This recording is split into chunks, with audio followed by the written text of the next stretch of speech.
My name's Christian Preuss. We're here with Saunders Ramsey, Executive Director of Campus Services for Mississippi State University. Really, this is part of an effort to discuss planning and design with leaders in the profession, and I just want to take some time today to talk with Saunders. I do have a few unscripted questions for you, kind of right out of the gate.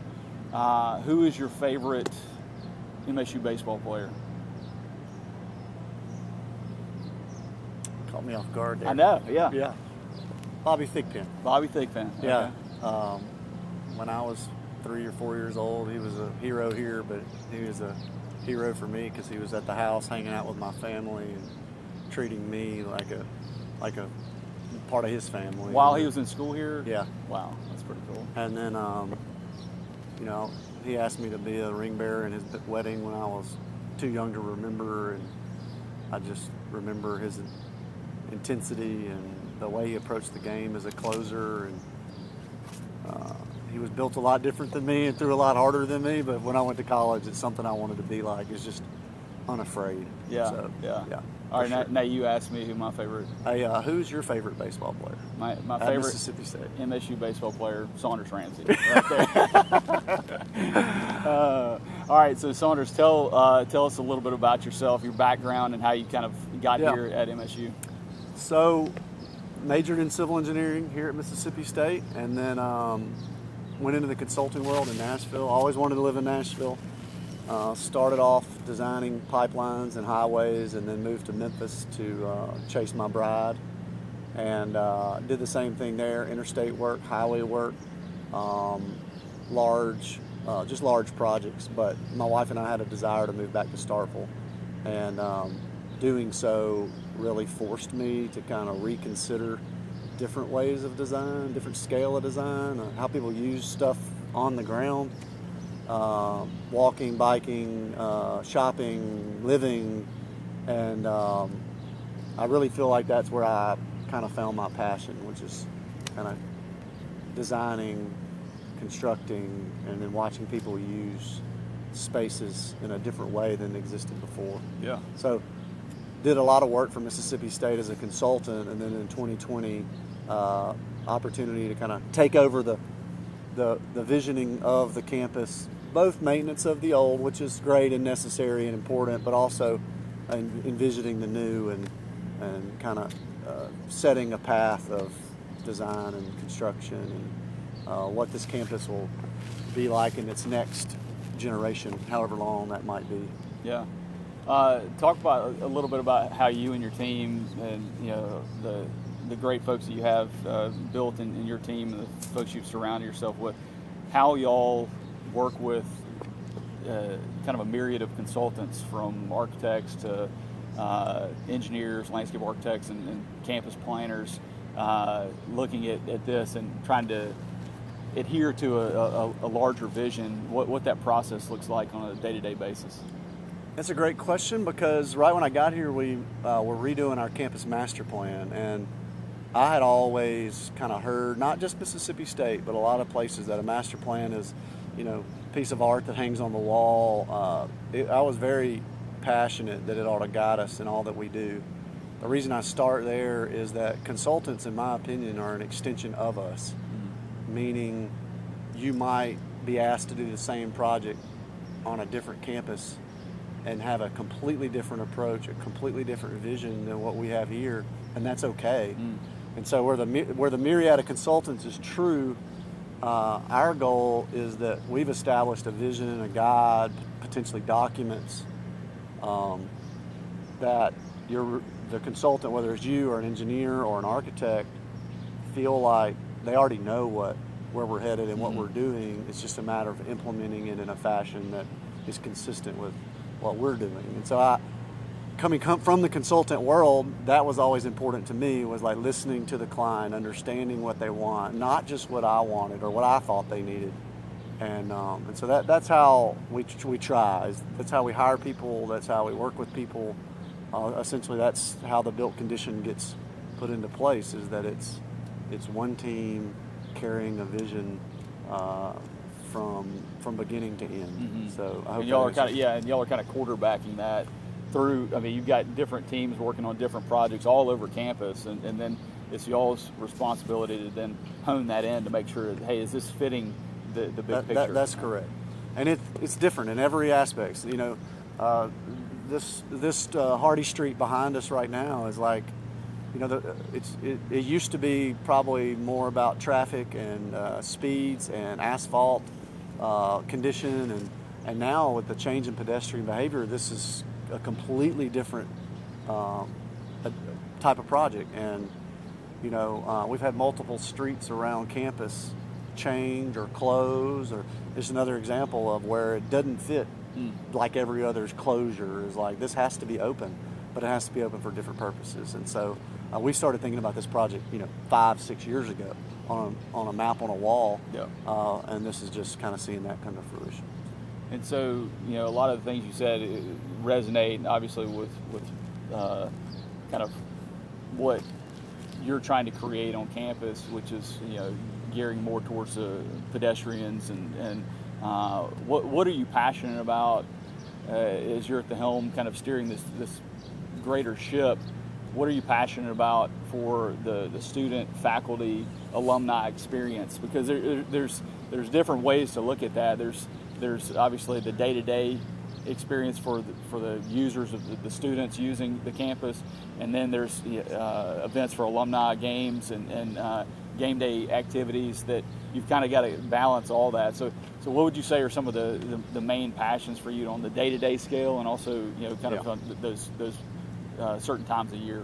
So a similar question was asked 4 or 5 years ago, and it was unscripted, but now that when I said it and I revisited it, it made a lot of sense to me, which is, I feel like our job on the day-to-day scale is changing people's behavior and experiences during the time they forgot they had.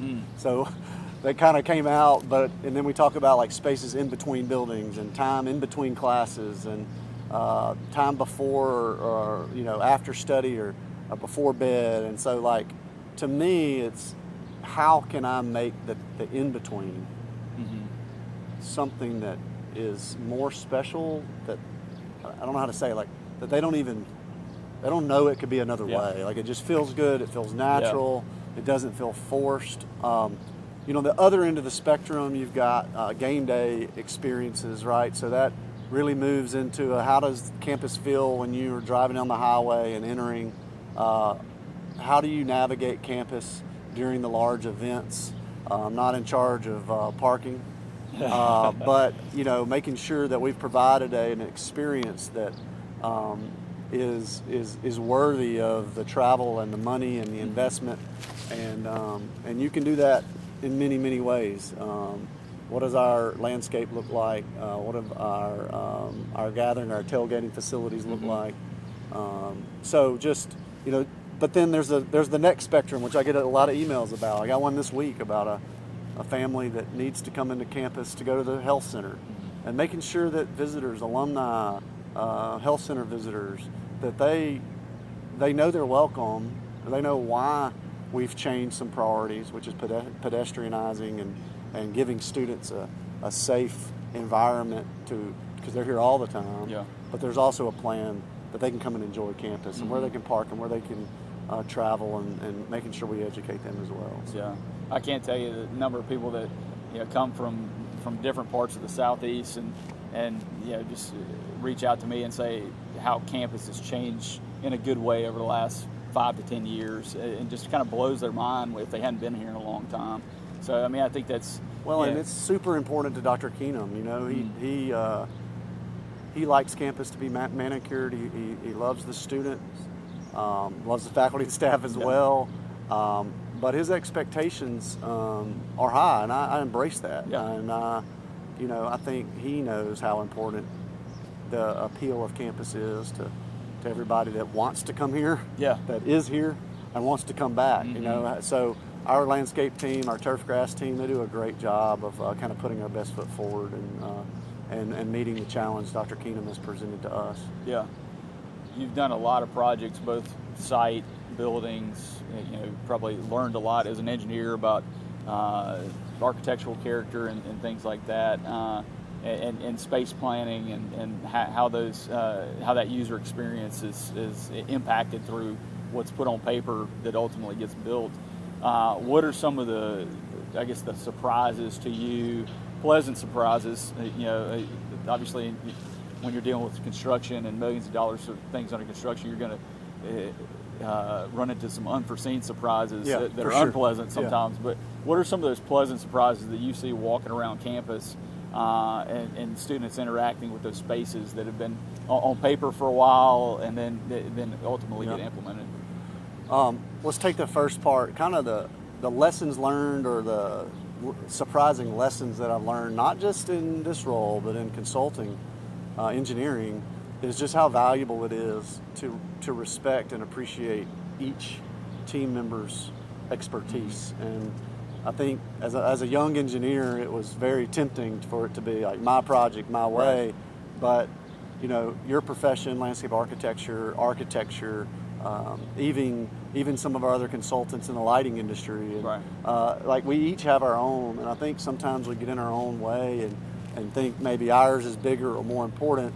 But I have found that what makes the project excellent is when every team member is respected and respects.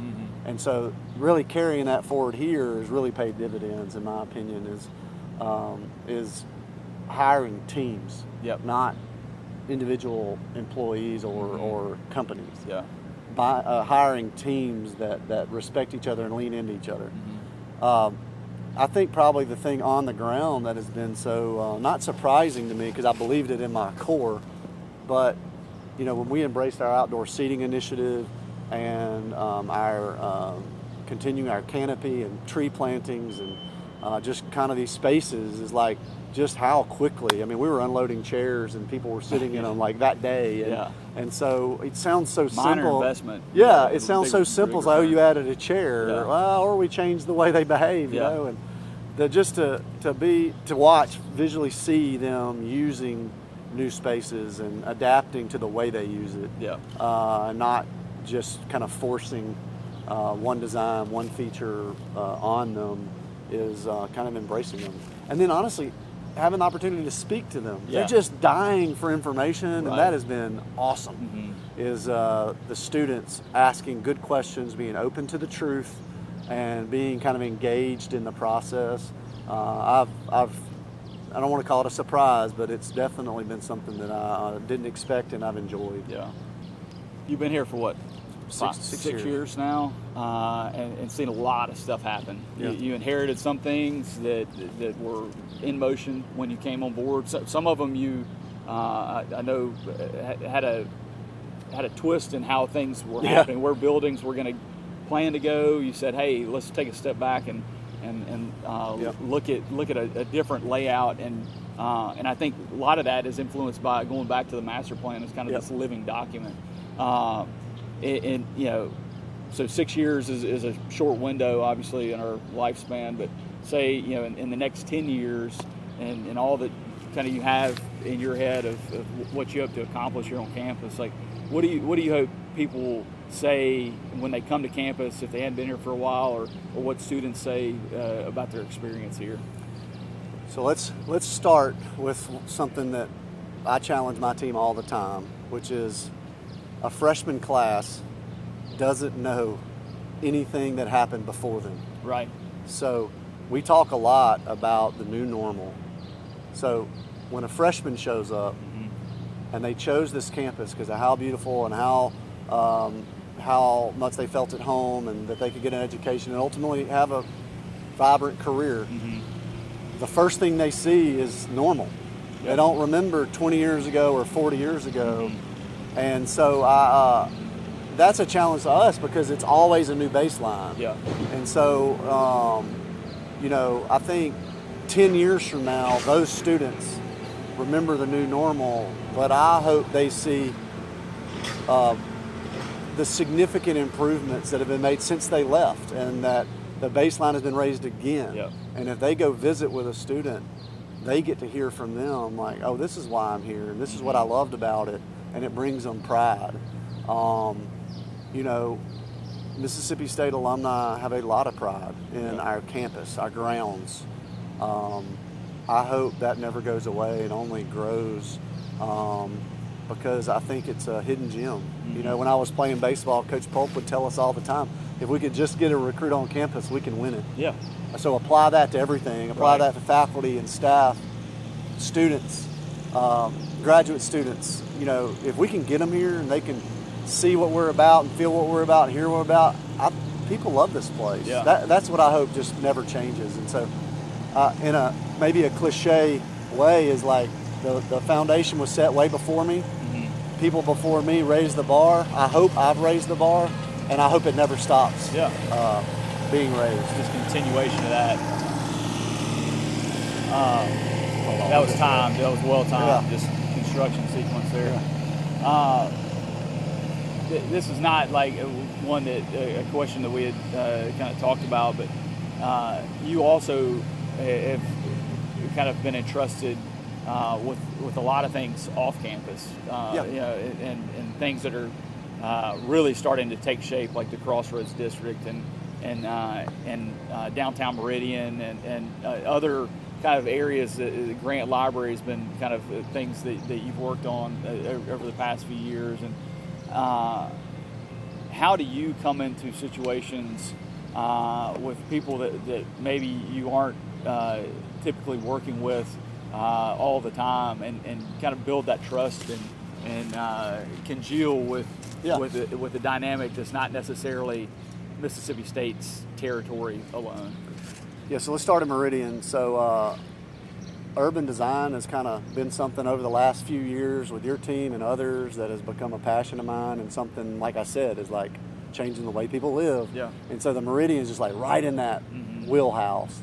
So, but the relationships that I built 10 years ago in the consulting world, plus the political leadership in Meridian, plus archives and history, those relationships and that teamwork that we talked about earlier really laid the groundwork there. Is like the trust is already there, the relationship is already there. So respecting, and then what Mississippi State has done down there. You know, what Dr. Keenum has done in the last decade of investing in downtown, and the Riley Foundation and what they've done. And, the stage was set, and it was just continuing to do what we do here, just with a different mentality, but with relationships are already intact. The Crossroads District is in the Cotton District, and the city leadership team was involved, and our relationships there, city engineer, the mayor, the board of aldermen, plus the foundation with John Rush and Judge Skelton, those relationships and trust both directions. I trust them. Yeah. I hope they trust me and campus services and our team. Dan Camp, the mill, the foundation, the MSU Foundation, the people before us showed us the way. Yeah. And so it's not really about me and campus services. It's just about what's been done before, the groundwork, and continuing that and respecting that. I think the worst decision we could have made in Meridian or in the Cotton District is to turn our back to what everybody had done, try to take credit, and pivot in a direction that is our own and stands out, and that gets contrary to everything we talked about. Yeah, and I think that goes back to what you were saying about design teams and kind of checking egos at the door. Yep. You know, and I think y'all have done a great job really just leveling that out and saying, hey, we're here to build a better Mississippi State, or we're here to build a better urban campus in downtown Meridian, or whatever the scenario is. I think because of your kind of background and being on teams and being a leader in those fronts, like that's carried over well to your the role that you're in now, and kudos to you for just being able to accomplish that, because that's not an easy task, and as designers and planners, I think there's a lot of egos when people walk in the door and wanting to make their like you said, kind of their stamp on something, and I think it works really well when you're saying, hey, this is just one piece of the puzzle. Yeah. This is not the icon, or this is not the award-winning statement piece that maybe we as designers sometimes think about is like, hey, this is going to be award worthy, and here at Mississippi State, it's like, this is a $80 million building or site and building package, but it's just part of a bigger vision, right? And I think that helps. And I think you and I talk a lot about building a library of ideas. We talk about, or I talk about when I get the opportunities, like seeing spaces differently, sharing it with people, and then winning it, getting it done. Yeah. The reason I bring that up is I think a lot of this team mentality that we've been talking about will be easier to accomplish after the win. Yep. If you take this project, you take Howell Hall, the Duff Center, what eventually will be the Grant Library, even the Crossroads District, like after the win is recognized, it will be a lot easier because people have felt that pride as a group, not as an individual, as a group. And the fabric, to your point, has gotten better. It looks better. The painting is more beautiful. Yeah. And I think we'll get even more buy-in to that mentality, and as the teams continue to win. And you're starting to see that. You've already seen that. Yeah. But, I think it was the article in the Alumnus magazine really just kind of hammered home a lot of the points we're talking about, but it just kind of along the lines of what you're saying. Some of these projects are allowing alumni to get back involved in a project that's meaningful to campus. The meaning of it resonates throughout the student experience. But it's not a $90 million building. Correct. It's a plaza. It's a fountain. We really want to meet people where they are. I mean, whether that be a 5-figure gift or many figures larger, it's like whatever they are willing and want to do. Like, we want to give them an idea. It's shocking to me, and I ought to be used to it by now, how many times a certain building or a certain space brings emotional responses from individuals. Right. Yeah. And that has probably been one of the things that surprises me the most, is like, it's not just a tax write-off. It's not just a naming right. It's an investment in something that means something to them. Yeah. And that's where the gold is. And what I mean is the excitement and the beauty is when those two things combine, and you can put somebody's will to give with a space that means something to them, and create a space that means something more to the people that are here. Right. Is like that is that's and magic. that's magic. Yeah. And that's what fuels my fire. Yeah. Is I love this place. I love our leadership team. I love where we've been and where we're headed, and I feel like our alumni and working with the foundation feel like they can be a part of that. Yeah, I think along those lines, the interesting thing that I think has been a mechanism for some of these major projects, getting traction on campus is the relationship that your team has with the foundation officers, 100%. and really communicating, like you said, letting them be part of that process of getting stuff built on campus. And I know, personally that there's a lot of folks that take a lot of pride in that, just being involved with how that project came into being part of that story. Well, and I think even that example has the same message, which is the foundation officers have a job to do, similar to an architect or a landscape architect or an engineer. And I have a job to do, different from the foundations. But I remember walking in front of those guys and just saying, like, I want to help. I want to help you. I want to help your donors. I want to help, like, whatever you need, let us know. We want to help you. And they have been tremendous. They come up with their own ideas. They ask questions about our ideas. It has been it's been a joy and a privilege, and to work with the foundation on those specific initiatives, and then talking to human beings that contribute, whether it be dear friends of ours or people we've never met before. The passion and the desire to see improvement is just, man, it's a game changer. Yeah. And the last thing I'll say is just the psychological things that you mentioned about how these spaces get utilized, and like how you see kind of the flexible the chairs and how shade evolves a space on with the movable chairs and Adirondack chairs and the things that you've created on campus. Just small little moments that you mentioned that I find are encouraging people to be a little more social, a little less on their phones. Finding a spot outdoors to study when it's a beautiful day on campus, and so I think all those small building blocks, those layers that you guys are building incrementally throughout campus are really changing the psychological use of the grounds themselves. One of the biggest challenges that you guys have as designers and we have as administrators is changing human behavior. Yeah. We talk a lot about forcing people to do things and how poorly that goes. Yeah. Or listening or watching them, changing the space they exist in and creating something where they want to change behavior. Right. Whether it be seating or shade or music or providing places for gathering, setting up tents, gathering for pickleball, like whatever it might be, is like just changing the way they behave because they want to, not because they're told to. Yep. It empowers them, but they don't even know it. And frankly, I think it creates better human beings, better society, better world.